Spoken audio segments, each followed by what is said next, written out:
नमस्कार प्यारे छात्रों, आपका स्वागत है आपके अपने प्यारे से YouTube चैनल टीएस के पाठशाला में। आज के क्लास में हम लोग क्लास 12th की केमिस्ट्री में चौथा चैप्टर जिसका नाम है रासायनिक बलगतिकी। इस चौथे चैप्टर से हम लोग एक बहुत ही मोस्ट इम्पोर्टेंट बड़ा ही वीवीआई टॉपिक डिस्कस करने वाले हैं, जो कि हमारे लिए अक्सर दीर्घ उत्तर में पूछा जाता है, दीर्घ उत्तरीय प्रश्न में।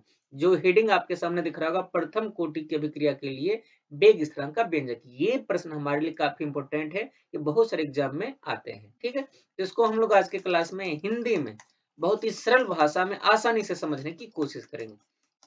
इसको आप बहुत ही आसानी से यहाँ पे समझ सकते हो, तो इसीलिए बड़े ध्यान से देखिएगा, और अगर आपको जरूरत की चीजें लगे तो साथ में स्क्रीनशॉट भी करते जाइएगा। और अगर आपको समझने में कोई दिक्कत हो तो हमें कमेंट सेक्शन में बतलाइएगा, और यदि आपका कोई अगला सवाल हो तो वो भी कमेंट सेक्शन में लिखिएगा, हम लोग उसके जवाब देंगे जल्द से जल्द।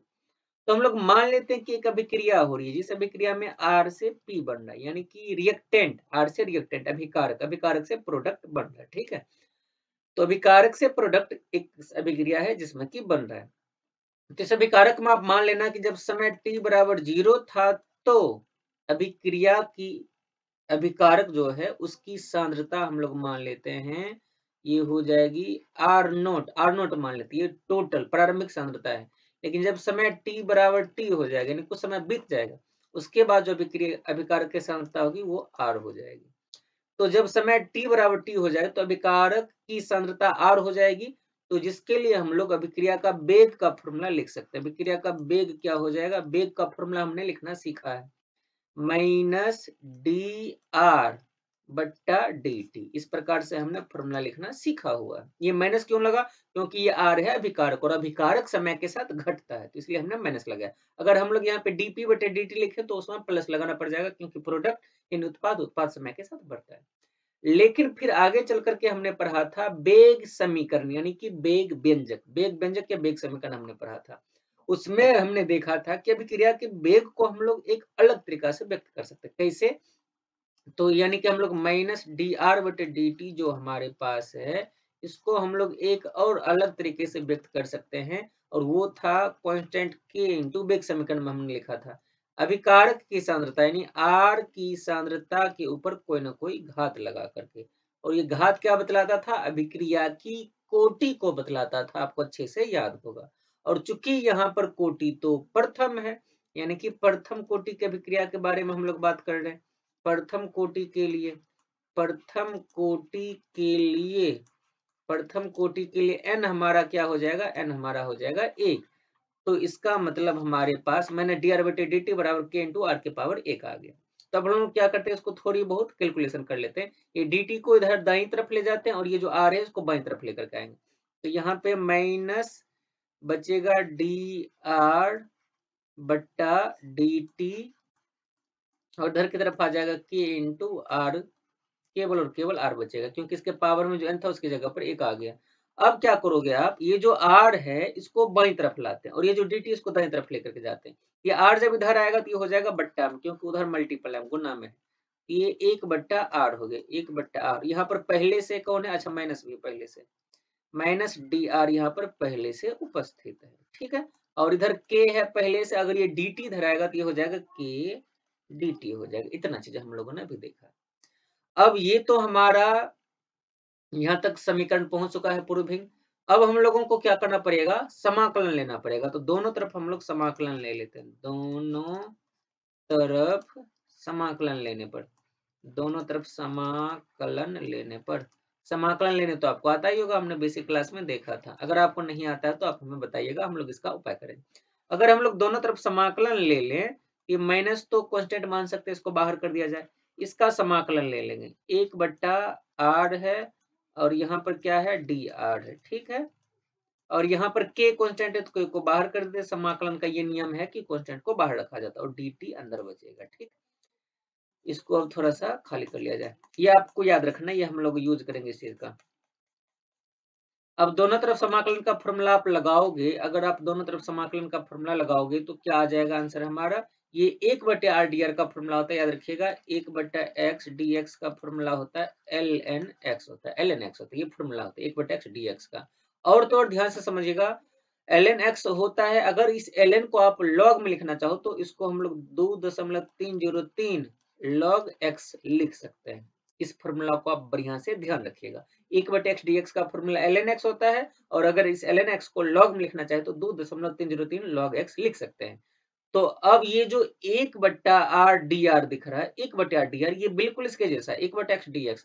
तो इसके जगह पर 1/x dx के जगह पर ln x लिखते हैं, तो 1/r/dr की जगह पर हम लोग क्या लिख देंगे, माइनस तो पहले से ये बाहर में ln r लिख देंगे, इसकी जगह पर हम लोग क्या लिख लेंगे, ln r लिख लेंगे, ठीक है। और बराबर में क्या बचा हुआ है, k तो कांस्टेंट बन के बाहर में बैठा हुआ है, और ये dt, ध्यान से समझिएगा, इस प्रकार से अगर dx रहे तो इसका मान होता है x, अगर इस प्रकार से dy रहे इसका मान होता है y, अगर इस प्रकार से dt रहे तो इसका मान होता है t। ये समाकलन है, इसके अंदर में नहीं कुछ तो एक रहता है, फिर एक का अगर समाकलन करें तो वही चीज आ जाता है जिसके सापेक्ष हम लोग समाकलन करते हैं। ये सभी बातों को हम लोग कॉन्सेप्ट का यूज करते जा रहे हैं ऊपर में, और साथ में हम लोग चर्चा भी करते जा रहे हैं। इस फॉर्मूला को मैं मिटा दे रहा हूँ, ये आप याद रखिएगा, इसका भी हम लोग थोड़ी देर में यूज करेंगे। तो k और इसका हो जाएगा t।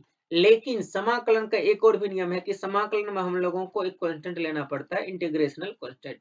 इंटीग्रेशनल कांस्टेंट इसलिए हम लोगों ने इसको i ले लिया है। ठीक है, i हमारा क्या है, i है हमारा नियतांक, ये हमारा हो गया समीकरण नंबर 1, ये हमारा समीकरण नंबर 1। अब इसमें से हम लोग इस i का मान निकालना चाहते हैं, आखिर इस इंटीग्रेशनल कांस्टेंट यानी समाकलन स्थिरांक का मान क्या होगा। इसका मान निकालने के लिए हम लोग क्या करते हैं, यदि t बराबर मान लेते हैं 0, यदि t बराबर 0 तो a बराबर क्या हो जाएगा, सॉरी a नहीं है हमारे पास r है, तो उस समय हमने पहले ही इस बात पे चर्चा कर लिया था कि अगर समय यानी कि t बराबर 0 हो तो अभिकारक की जो सांद्रता है वो क्या होगा, तो अभिकारक की सांद्रता r0 हम लोग मानते हैं, r0 मानते हैं, यानी कि ये इसकी प्रारंभिक सांद्रता है। ठीक है, तो अब हम लोग इन दोनों का वैल्यू समीकरण 1 में रख देते हैं, माइनस ln r के जगह पर क्या रख देंगे, r0, क्योंकि t बराबर 0 के लिए बात कर रहे हैं, बराबर k इंटू t का मान तो 0 रखने जा रहे हैं, तो ये 0 हो जाएगा, बचेगा i, यानी कि i का मान हम लोगों ने निकाल लिया है माइनस ln r0।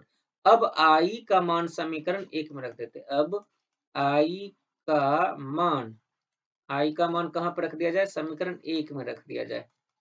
समीकरण 1 में रखने पर i का मान समीकरण 1 में रखने पर क्या रिजल्ट आएगा, तो ये माइनस ln r को अपनी जगह पर वैसे का वैसे रहने देते, ये समीकरण 1 पर आप ध्यान देना, बराबर k इंटू टी भी वैसे का वैसा ही रह जाएगा। ये लेकिन i के जगह पर हम लोग रखेंगे minus ln r0, minus ln r0 रख देंगे किसकी जगह पे, i के जगह पर। अब यहाँ से माइनस ln r0 को बाईं तरफ अगर लाया जाए तो ये हो जाएगा प्लस में, ln r0 हो जाएगा प्लस में, और यहाँ पर पहले से माइनस ln r, और इधर बच गया kt। अब अगर हम लोग यहाँ से k का मान निकालना चाहें, जो कि हम लोगों को निकालना है, तो t को इधर लाएंगे तो हो जाएगा ये इसी बट्टा में। लेकिन अब यहाँ से एक और फॉर्मूला आप ध्यान देना, जो कि होता है log का। अगर log m minus log n आए, अगर log m minus log n कहीं पर आपको दिखे तो आप इसके जगह एक फॉर्मूला यूज कर सकते हो, log m बटा n। log m बटा n ये फॉर्मूला होता है log m माइनस n का। तो वही चीज हमें यहाँ भी नजर आ रही है, log ln को log भी बोल सकते हैं, ln r0 minus ln r, log m minus log n, या ln m minus ln n रहे तो हम लोग इसको क्या लिख देते हैं, m बटा n लिख देते हैं, तो यहाँ भी r0 बटा r आ जाएगा। ठीक है, इसको हम लोग इस प्रकार से लिख लेंगे। लेकिन ये जो t है दाईं तरफ, इसको भी इधर हम लोगों को लाना है, ये t जब इधर आएगा तो ये हो जाएगा 1/t हो जाएगा, और साथ में इस ln को कैसे लिखेंगे, ln r0 ऊपर में चला जाएगा और बट्टा में कौन, r आ जाएगा। इस प्रकार से हम लोग लिख सकते हैं, और दाईं बगल बचा है k, केवल k बराबर, और k बराबर हमारा यही व्यंजक हो गया 1/t ln r0 बटे r। और हम लोगों को तो पता ही है, अगर ln को हटा करके log लेना चाहे तो k का मान हो जाएगा 2.303 log, और 2.303 को जब 1 से गुना करेंगे तो हो जाएगा 2.303 बट्टा t, और log r0 बट्टा r हो जाएगा। ये हमारा फाइनल आंसर है, ये हमारा फाइनल आंसर है।